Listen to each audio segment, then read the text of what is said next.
الحمد للہ رب العالمین والصلاة والسلام علی سید الانبیاء والمرسلین اما بعد۔ محترم سامعین و ناظرین حضرات، انسان فطرتاً بھول بھی جاتا ہے۔ بھول، یہ نسیان انسان کی فطرت میں ہے۔ تبھی تو نبی علیہ الصلاۃ والسلام کا ارشاد گرامی ہے کہ میری امت سے اللہ تعالیٰ نے نسیان کو اٹھا لیا ہے۔ رفعان امتی النسیان، میری امت سے نسیان کو اٹھا لیا گیا ہے۔ کیا معنی؟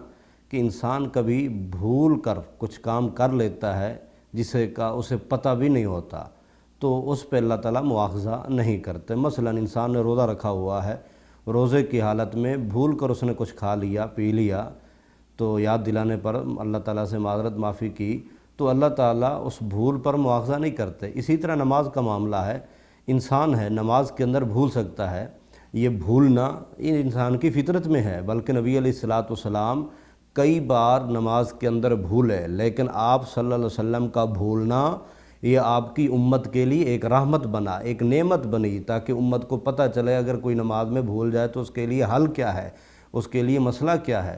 نبی علیہ الصلاۃ والسلام ایک دن عصر کی نماز تھی، غالباً آپ نماز پڑھائی، نماز کے بعد عصر کی 4 رکعتیں ہوتی ہیں، آپ نے 2 پڑھا لی۔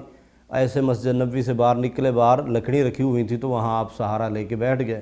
اب سب صحابہ پریشان کہ شاید نماز کم ہو گئی ہوگی، آگے بڑھے، ادب و احترام کا خیال رکھتے ہوئے محبوب کائنات اور اپنے پیارے استاد اور پیارے قائد سے جا کے پوچھا، استاد جی اے محبوب کائنات کہ نماز کم ہو گئی ہے یا آپ بھول گئے ہیں؟ محبوب نے فرمایا نہیں، نہ نماز کم ہوئی ہے نہ میں بھولا ہوں۔ تو کیا ہوا؟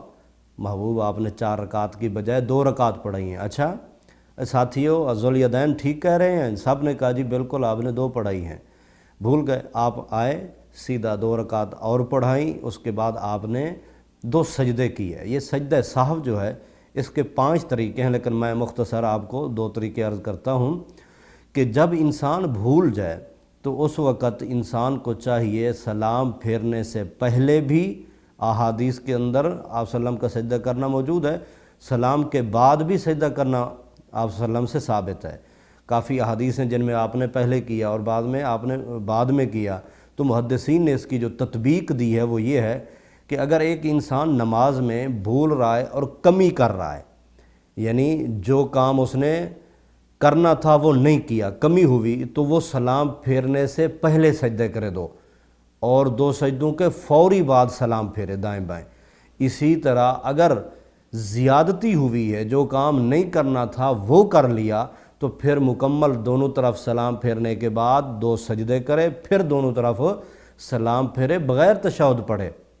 بعد ہمارے بھائی ایک طرف سلام پھیرتے ہیں اور پھر 2 سجدے کرتے ہیں، پھر بیٹھ کے تشہد پڑھتے ہیں، پھر جا کے سلام پھیرتے ہیں۔ یہ طریقہ آپ صلی اللہ علیہ وسلم کا نہیں ہے۔ انسان بھول جاتا ہے، کمی ہو جائے تو سلام پھیرنے سے پہلے سجدے کرو اور سجدوں کے فوری بعد دائیں بائیں سلام پھیر دو۔ اگر زیادتی ہو گئی ہے تو سلام کے بعد سجدے کرو اور اس کے بعد فوری دائیں بائیں سلام پھیر دو۔ تشہد پڑھنے والی روایت ابو داؤد کے اندر موجود ہے، لیکن سندن وہ صحیح نہیں، شاذ روایت ہے، اور جو صحیح احادیث کی وہ مخالفت کر رہی ہے۔ اسی طرح ایک انسان مثلا تشہد بیٹھنا تھا اور آپ صلی اللہ علیہ وسلم سے ایسا ہوا آپ تشہد نہیں بیٹھ سکے، تو آپ صلی اللہ علیہ وسلم نے کھڑے ہو گئے، اب یہ کمی ہوئی تو آپ نے سجدہ کیا، تشہد رہ جائے تو 2 سجدے کافی ہیں۔ لیکن یہاں ایک بات اور یاد رکھ لیں، اب جس طرح آدمی تشہد سے کھڑا ہوا تیسری رکعت کے لیے، تشہد پڑھنا تھا نہیں پڑھا، تیسری کے لیے کھڑا ہو گیا، تو اب اسے کوئی آدمی سبحان اللہ کا لقمہ دیتا بھی رہے گا تو امام بیٹھے گا نہیں، وہ کھڑا رہے گا۔ کیوں کہ وہ ایک رکن جو اس نے ادا کرنا ہے رکعت کا وہ پوری کرے گا۔ ہاں ایک شخص، بات سمجھنے والی ہے، ایک شخص 4تھی رکعت سے کھڑا ہو گیا تو تشہد نہیں بیٹھا، 4تھی رکعت کا کھڑا ہو گیا، گویا کہ آخری رکعت، خواہ 3 والی ہو یا 2 والی ہو یا 4 والی ہو، آخری رکعت پہ بیٹھنا تھا، بیٹھا نہیں، کھڑا ہو گیا۔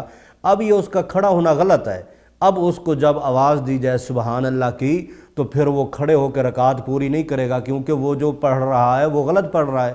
تو جب اس کو لقمہ دیا جائے گا وہ فوری بیٹھ جائے۔ اگر اس کو یہ لقمہ دوسری رکعت میں دیا جا رہا ہے جو اس نے پڑھنی ہے تو وہاں نہیں بیٹھے گا، کیونکہ اس کو 1 رکعت باقی اور وہ پوری کر رہا ہے۔ تو جہاں وہ زیادتی کر رہا ہے، جو رکعت بالکل پڑھنی ہی نہیں وہ پڑھ رہا ہے، تو وہاں اس کو فوری نیچے بیٹھ جانا چاہیے۔ اسی طرح جو آدمی رکن بھول جائے، مثلا رکوع ہے، سجدہ ہے، وہ جب بھول جائے گا تو اس وقت اس کو صرف سجدہ کافی نہیں ہوگا، رکعت پوری پڑھے گا۔ یاد رکھیے، اگر رکوع رہ جائے، اگر سجدہ رہ جائے، یہ رکن ہے، جو نماز کے رکن، اسی طرح قیام بھی ایک رکن ہے مکمل، تو جس کو یہ رکن نہ ملیں، رکن رہ جائیں، تو وہ مکمل ایک رکعت پوری پڑھے گا، آخر میں پھر 2 سجدے وہ کرے گا۔ تو یہ 2-3 چیزیں جو تھی اس کے متعلقہ، ان کو خصوصی یاد رکھیے۔